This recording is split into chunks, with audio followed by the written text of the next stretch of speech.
والفجر وليال عشر سوگند به سپید دم و به شبهای 10گانه. والشفع والوتر واللیل اذا یسر و به جفت و طاق و به شب هنگامی که به سوی روشنایی روز حرکت می کند. هل فی ذلک قسم لذی حجر آیا در این سوگندها سوگند مهمی برای صاحبان خرد است؟ الم تر کیف فعل ربک بعاد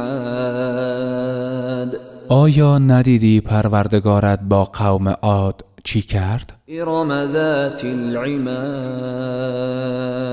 و با آن شهر با عظمت هرم چی کرد؟ التي لم يخلق مثلها في البلاد